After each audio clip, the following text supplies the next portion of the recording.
Hey, how's it going guys? I hope you're all staying safe during this COVID quarantine. Today I wanted to take a look at this Android head unit that I bought back in February about 6 months ago. But first, it's time to get the intro animation out of the way.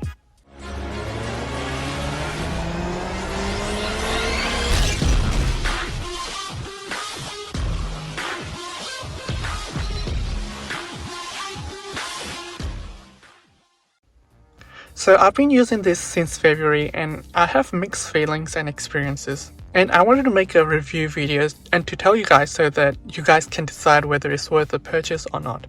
And if you got a similar one of these, let me know down in the comments about your experiences. I'd love to know them. Let's start with size and specifications. And I'll also put a screenshot of the specs somewhere on the screen. Anyway, so this is a 9-inch Android 8.1 head unit. It uses a double DIN and has 16 gig storage and 1 gig RAM. I'll also put up a screenshot of things that came with the head unit somewhere on the screen as well. So the startup time on this is actually pretty quick. So I'll turn it off and then I'll turn it back on. It takes about a second or so if you're using the quick boot option. Now this is the home screen and by default you can't change it. But you can change the background image, for example, and you can swipe left to get to the second page, and you can go to settings here or here. You can go to the application page, or you can go to the GPS itself, and we can talk about those things in a moment. And also these lights over here, they turn on according to the car setting, as you can see. So let's start with these features. So with the music player, you can play music from your USB or from your internal storage of the head unit. I've installed the steering wheel control, but these things doesn't come with the head unit. I've purchased these ones separately from eBay. So taking a look at the home screen, you've got the GPS display with the car, and it shows whether you have the lights on or off. And that GPS is displayed because of the GPS unit over there. And it's quite accurate actually.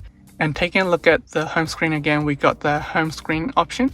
You got the stuff that are currently happening. So Bluetooth is on, it's muted, and Wi-Fi is connected at the time.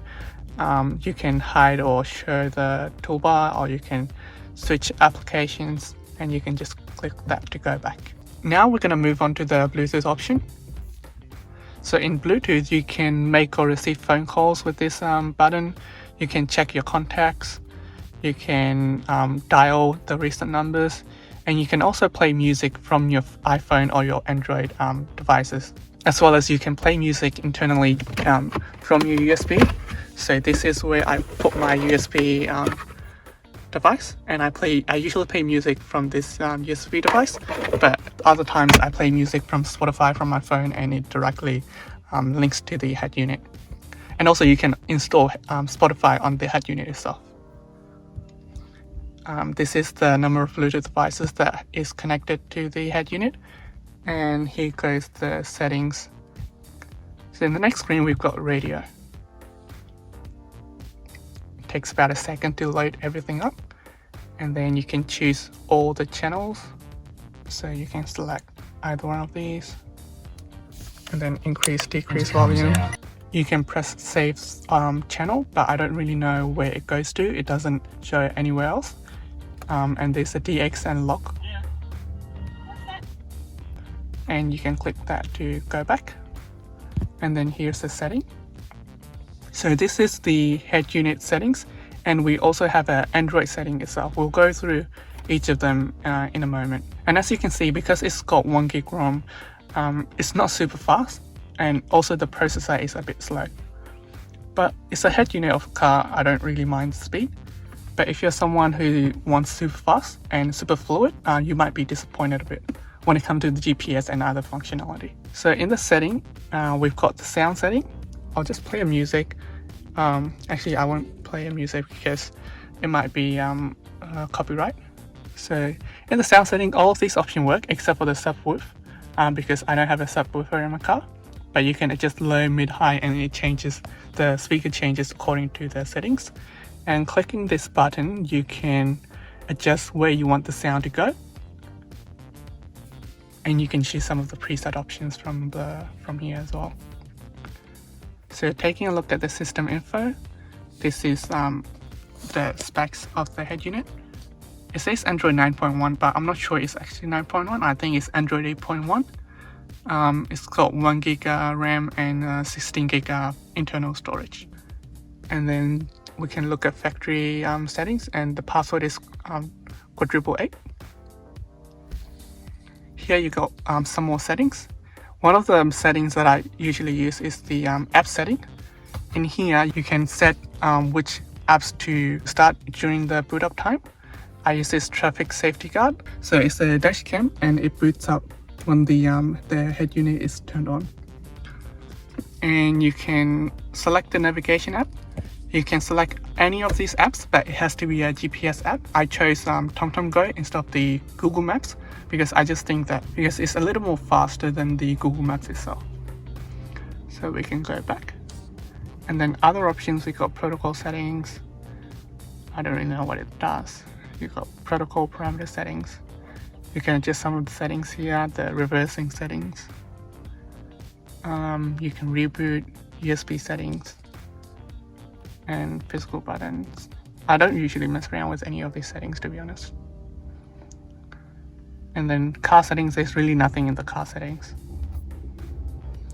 In the Android setting, we'll go back to the Android setting in a bit. GPS detection. GPS is actually quite good if you place the GPS unit externally on the dash or somewhere visible. But if you set it somewhere inside this dash, you might have some troubles with locating the GPS signals. Next, we can look at the device port. Here it explains you what port is what, but as a user you don't really need to know any of these ones, to be honest. The main important is the ACC and ground. You can probably split those wires in the future if you need to install something else. Like for example, I split the ACC and ground when I was installing these steering controls. And also this steering control, these are not Bluetooth. These uses radio frequency, and I've installed a little control box behind the head unit, and it basically communicates with this one and the controller box, and the controller box is wired to the head unit. It basically acts as a stock steering wheel control. So moving on, we got volume setting. You can change the volume to all the way to, I think, 30, yeah. But 30 is way too loud. I usually leave it to around 4, 5, 6. And then you've got the brightness, backlight on, off. This is when you use when you turn on this light, the backlight. And then you can choose your default navigation. I chose it to the TomTom Go instead of the Google Map. And you can set steering wheel. I've already set all of these. You've got more options. And then logo, I chose Toyota because it's Toyota, it just makes sense. And some other options like reverse setting. If you tick this one, the audio will still play when you put your gear into reverse. But if you don't tick this one, the audio will stop and the reverse camera will pop up. And with the screen setting, if you turn this on, basically any apps that is portrait will be forced to display in the landscape setting. So that's basically it for the head unit setting. We can go to the Android setting over here. As you can see, it takes about a second or two to load everything up. It's not the fastest head unit, but for the price, I think it's pretty justifiable. So here we are in the Android setting. So you've got Wi-Fi, you can change Wi-Fi. It's so basically like a normal Android setting that you get anyway. You can change home screen here, you can change the display. So if you go to home, this is if you install external launcher and stuff. And in display you can change the wallpaper, font size. You can mute the notifications and stuff. Apps, it's basically like a normal Android where you can view the apps usage and install them if you want to. Storage storage in USB, location, security, accounts. So let's take a look at the About Vehicular platform. So now let's take a look at some of the apps that it came with the head unit. So here you got Bluetooth, music, navigation, radio, video. You can't really use video while you're driving, it's illegal. You got I've installed this app. It's an auto start manager. You can basically put a sequence as to how many apps that you want to start. You don't want to put anything more than, it says 5, but I say 3 because you don't want to overload this head unit. It's already really slow. Even calculator, calendar, car settings, we already visited the car settings. Google Chrome, you can actually use Google Chrome if you want to. Download file manager, TomTom Go manual. In the manual, if you ever lost the paper manual, you can view the manual on the head unit, which is pretty good. And on the next page, Google Maps, phone link, Play Store, Spotify. I install Spotify, but I don't usually use Spotify from the head unit. It's just really slow to get the music playing. This is the dashcam application, traffic safety. USB DVR, I don't know what it does, but it doesn't work even if I plug in maybe I don't have a USB dashcam, but I don't know, who knows. Just let me know if someone works out what that is. A YouTube app. So here I want to show you guys how long it takes for a Google map to actually load from 0. And I'll put a timer somewhere on the screen so that you get an idea of how long it actually takes. So as you can see, it's pretty slow. I can't stand Google Maps speed.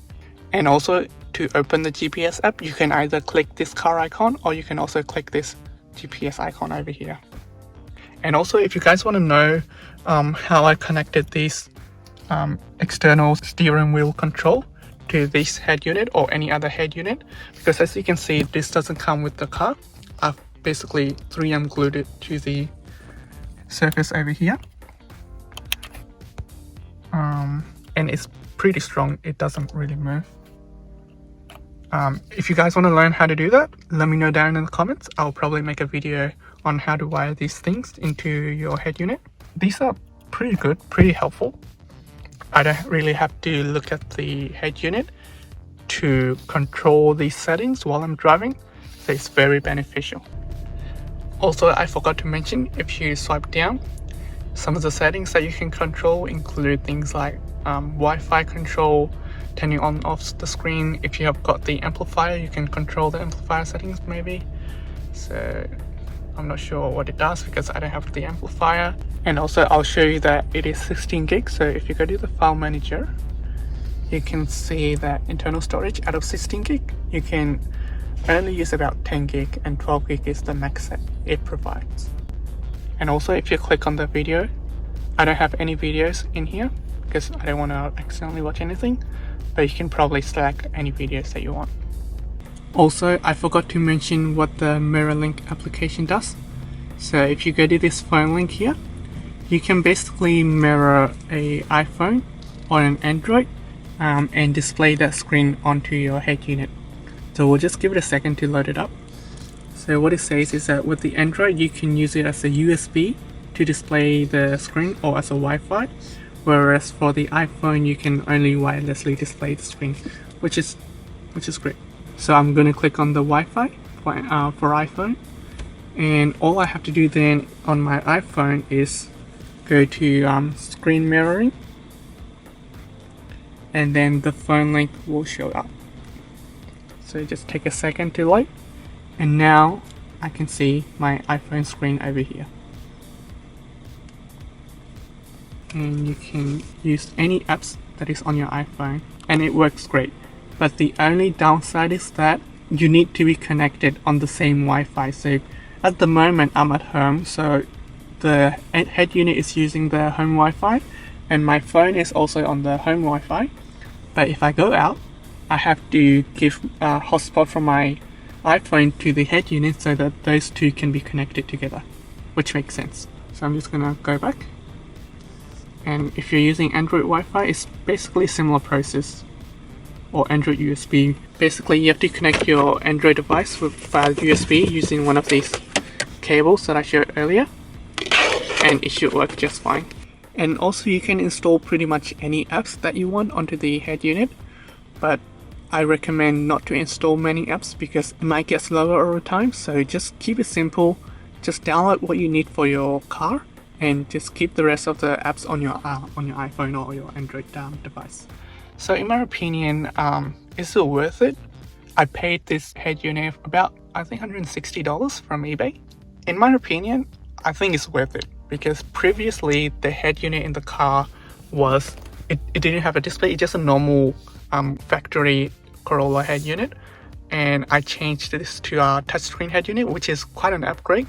It's not the fastest head unit, but I'm not complaining because it does what it's supposed to. I can play music, I can play radio, I can play any music from my phone. It's much more convenient than the factory head unit that comes with, and yeah, it looks really nice.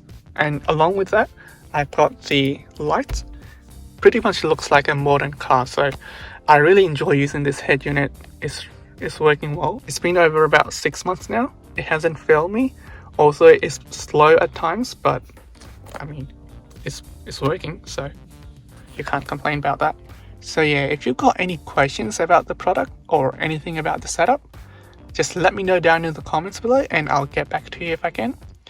But anyway, if you learned something from this video, if you enjoyed the video, hit the like button and hit the subscribe button if you want to see more of these products review and stuff like that. Thanks for watching the video.